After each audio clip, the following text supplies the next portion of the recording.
Hey everybody, welcome back to the channel. Getting back to work on the Cobra in this video. A couple of videos ago, I'd mentioned that I was going to do a rebuild on the rear end due to the clutch packs being worn out and having to get in there to do the brake swap and everything for the coilover install, and how everything has just snowballed on this project. So that is where I'm going to pick up in this video. I did get the parts in from where I ordered them from. I did order from Late Model Restoration. So this is the carbon disc limited slip rebuild kit, and then I got the traction lock compound friction modifier and everything. So I am going to walk through that process a little bit, and then while doing the rebuild of the rear end, I'll also do the swap around of the brakes for the coilover install. I have to put the calipers on the front of the rear end versus the rear of the rear end due to coilover clearance issues. So that being said, gonna get the camera turned around and get to work. So real quick, here is what I did order from Late Model Restoration. Kit, there's the part number, pretty straightforward. And in that box, you're gonna get a new spring clip, which this is for 31 spline axles. If you have the original axles, which I do, you can't use this, so you're going to reuse your stock one. At least I am. So just make note of that. You also will get a new lock bolt for the pin, so that's good to have. Here are the two clutch packs, and they're already kind of assembled in order, so you don't want to mistake or lose the order that they're in. So these will be in one bag, and then when you open this bag up, you get the two separate bags. So you have those, and then you do get your instructions and everything, walking you through what all is included, what needs to be done with the process. And then, like I said, I ordered 3 bottles of the friction modifier because per the instructions, each clutch pack needs to be pre-soaked in friction modifier. The instructions say a minimum of 15 minutes. I've seen things online saying you should do it for 2 days. So I'm going to put them in a couple of baggies, one each, and I'll probably use 1 bottle of friction modifier each. And I'm going to let them sit for probably at least a day. I mean, this thing's not going to be back on the road for some time. And, they're going to be, I'll put it all back together and fill the rear end up with oil. So they'll probably have plenty of time to soak in that oil and friction modifier. But yeah, I'll probably give it at least a day or 2 in these bags of the friction modifier. So I'm going to go ahead, get these opened up, soak them in some friction modifier, and let them sit. And then we will come back to things after they sat for a little while. And also a mental note, it does say do not reuse that friction modifier that they soak in, dispose of it once it's done. So that's why I have the 3rd bottle. The 3rd bottle will be for when I do the actual gear installation, or the clutch pack installation. And real quick, everything is double bagged and soaking in friction modifier, so I'll let that sit and come back to it when ready. All right, so I got the clutch packs are double bagged over there and soaking because they stink. That limited slip additive friction modifier stuff is rank, and it was actually stinking up my house from inside the garage. But anyway, I'm gonna let those soak for a while. And while they are soaking, I'm going to get to work on disassembling the rear and getting the brake caliper bracket swapped over, all that fun stuff. So what needs to be done is I need to spin this around and pull out the bolt for the through pin. Once that bolt's out, I can pull the pin out, and then I need to pull the spring out, and then I should be able to get to the clips and pull the clips out of each axle, slide each axle out of the housing. So I'm going to go ahead and get this spun around, which is pretty easy now that the drive shaft is disconnected. Get that bolt removed, get the pin removed, and I'll follow up once that's done. All right, apologies, I had my order of things a little off in the last little clip. So what I did is I removed the bolt that goes through and holds the pin in place. It's a 5/16. It came out pretty easily. I just used a wrench to hold one of the bolts that's on the ring gear just to keep the carrier from spinning. Pulled that out, and then gravity kind of took its course and the pin slid out, no problem. Once you have the pin out, you can then go ahead and push the axles in on each side and just rotate it and use like a flathead screwdriver or something, and then you can go ahead and get the 2 C-clips off. So C-clips are off, everything's out, so the axles should slide freely on each side now. And then I can go ahead and come back up here and start messing around with the spring in the carrier assembly. And there you have it. Axles are out on both sides, and I already went ahead, since all the nuts were already off, I swapped the backing plates, or caliper brackets, side to side, so the one that is marked right is now going to be on the left, and vice versa. That will put the calipers in the front, so I'll have my clearance for my coilover. When removing the axle, just be very careful with the splines that you do not snag your seal and cause yourself further issues down the road. So axles are out of the way. Now I can start disassembling the carrier assembly. So I'm going to go ahead and get back under the vehicle. So the next step is going to be getting the spring out, which you can do now that the axles are removed. Depending on what size gear you have, this is going to be easier than or not so easy. I have 373, so it is going to be tight. Anything bigger than 373, the gear sticks out a little bit further, and it just makes it even that much more difficult. If you have a lower gear ratio, it's going to be that much easier because the gear won't be as thick. So best way to do it normally is a pair of vice grips. Try and squeeze it a little bit if you can get the vice grips in there. Take a little bit of the tension off the spring, and then just work it out with like the vice grips and a pry bar. But be very careful not to damage any of the spider gears or the ring gear. The last thing you want to do is chip a tooth. So I'm going to go ahead and see if I can get this out, and I'll come back once all is said and done. All right, as you can see, the spring is out. Basically, pair of vice grips on the center, and just kind of slowly worked it back and forth. And then once I got to the edge where it was near the ring gear itself, I used a pry bar to kind of just angle it up and over and kind of guide it. And then I was able to slowly work it up over that ledge, and just kind of had to keep messing with it a little bit at a time with the pry bar, and eventually got it to pop out. So just be very careful when doing it, and you should be able to get it out no problem. Next is to get the spider gears out. And basically the two that ride on the pin, the up and down in this image, you're going to want to push one way, one the other way, and it'll basically spin the two diff gears that attach to the axles opposite, and that'll walk the spider gears out, and then you can take everything out. And there it is. Everything is out of the carrier. You're going to want to make sure that you get all of the shims. The two inner shims tend to kind of like hydraulically stick to the inside of the carrier just based on the grease. So make sure you use like a small, thin, flathead screwdriver or whatever, and pry those out. Just make sure you're down to the actual machined surface. You can see pretty dirty in there, lots of grime from the clutches wearing over time. So that is going to be the next on the list, is to just kind of clean things up while as much stuff is out as possible, and that includes the sealing surface, getting all the old gasket maker off and everything. You're going to have the most availability to all the bits and pieces for cleaning at this point in time. So that is what is next on my list. You can see the stacks are right here, and those clutches definitely look very worn down and have seen better days. So yeah, I'm gonna go ahead and get to work on cleaning things up. All right, and you can see I cleaned the old gasket material off of the flange. It's not final clean. I'll still need to go over it with some brake clean and a rag. And then I also kind of wiped some of the gunk out from the inside of the carrier. It looks a lot better than it did. You can see how much stuff is on the rag and stuff. It's old clutch material. And yeah, I just used a drill with a small wire wheel on it just to do the outer perimeter of the cover face.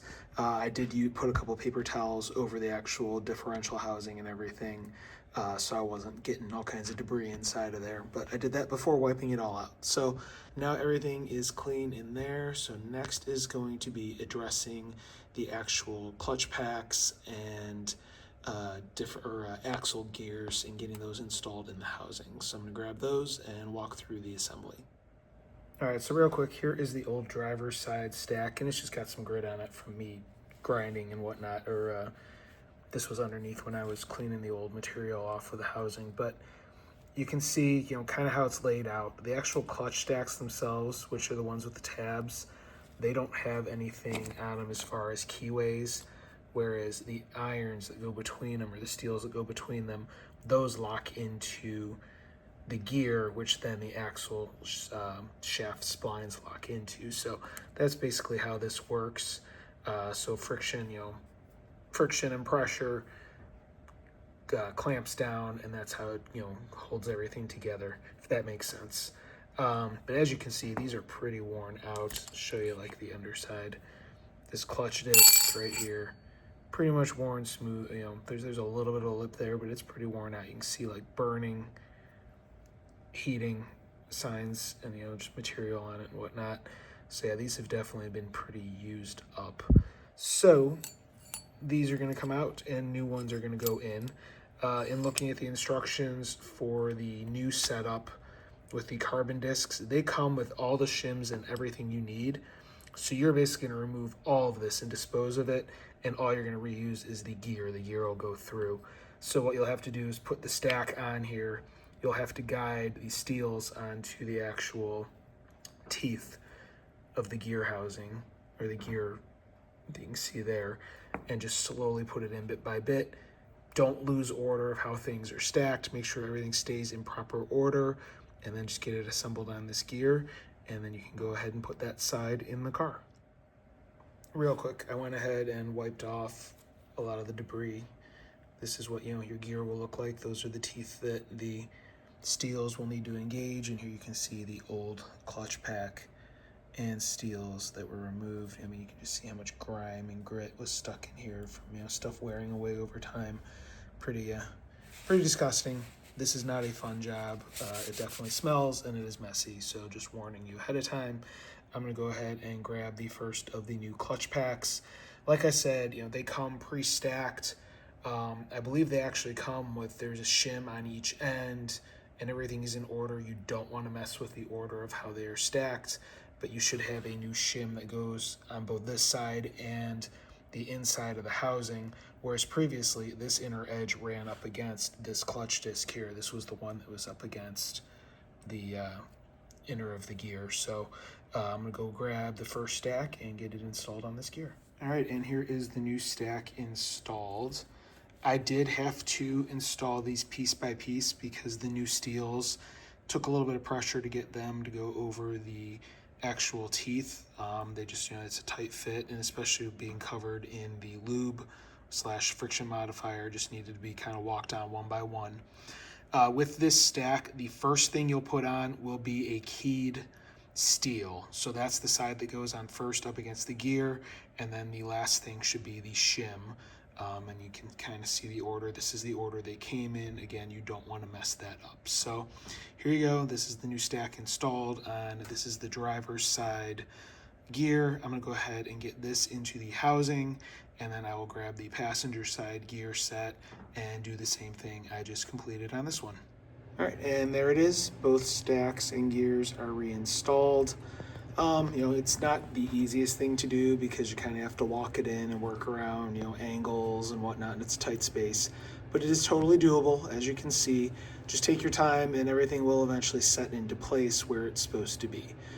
So next steps are going to be reverse removal. So it's going to be getting the spider gears put in back into place, then the spring, then the pin, then the spring, then the C-clips, then the pin, then the bolt. So I'm going to go ahead and get the spider gears put back in after I clean them up a little bit, and then it'll be time to wrestle with the spring. And as you can see, spider gears are back in place. You're going to want to make sure everything's lined up. It was pretty much reverse how I removed them. I put one side in centered on this side, spun the carrier around, other side centered, and then I just kind of walked, I used the end gears and just kind of walked them into place. You'll probably have to do a little tipping back and forth just to get them to clear the actual edges of the housing. But yeah, gravity and whatnot will kind of help you. And then just make sure you can see straight through the holes and the spider gears, and yeah, everything's lined up and they're where they're supposed to be. So next on the list is going to be the S-spring. I'm gonna wipe that off and put that in place. If you have 27 spline axles, which I do, you're gonna reuse the S-spring that you took out. If you have 31 splines, the carbon clutches will come with a new spring. You can use that, or you should use that spring with 31 spline axles. So I am reusing the old based on my axle size, so I'm gonna go ahead and start wrestling that thing into place. And there you see the S-spring is back in place. So how did I get that in? Basically, what I did is I kind of used a pry bar against the gear and along the bottom edge. So what I did is I kind of angled it from the top so it had cleared this gear. And then I used the pry bar very carefully and walked the other edge of this up over this gear to kind of get into place while pushing with my other hand against the back of it. Once I got it to the point where it would stay in place just ever so slightly, then I grabbed the hammer and started slowly tapping it in until this end of the spring caught on the gear here. And then same thing, used the pry bar and just gently walked it up over that gear and slowly tapped it in place, and that is how you get it where it needs to go. It was actually a lot easier than I remembered it being. No using vice grips or anything like that. It was just slowly tap it, be gentle, and not mess up the gear teeth. So now that that's in place, it is just a matter of putting the axles back in after swapping over the backing plates and getting this thing buttoned up. All right, update time. I did go ahead and get the backing plates reinstalled. Everything's tightened down and the axles back in place, as you can see here.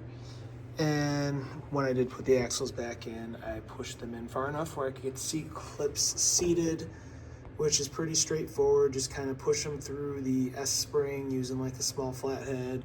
And you'll probably need a little bit of a hammer to tap them into place because they should have an O-ring on them to kind of hold them. And once they're seated, just go ahead, pull back a little bit on the axle, and they seat themselves in the gear, as you can see there. So both of the sides are seated as required. And next on the list is going to be spin the differential a little bit, put the pin in, and then go ahead, put in the locking bolt. And there you can see pin and bolt are back in place. That is a new bolt that came with the disc kit. Torque it to 20 to 41 Newton meters.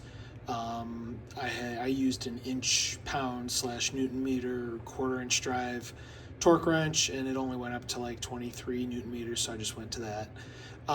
As far as the pin goes, you'll want to run it in through one side. Your spider gears most likely are not going to be perfectly lined up. If you can get it through the one gear, that's good. Just, lightly tap as necessary. Once you get to the other gear, if it will not go through the other side, just do some little tapping side to side on the pin as needed, and that should move the gear set to where you need it to be, where you should be able to slide it in and out pretty freely. Again, don't use a ton of force, just light taps. But that pretty much concludes the reassembly of the differential.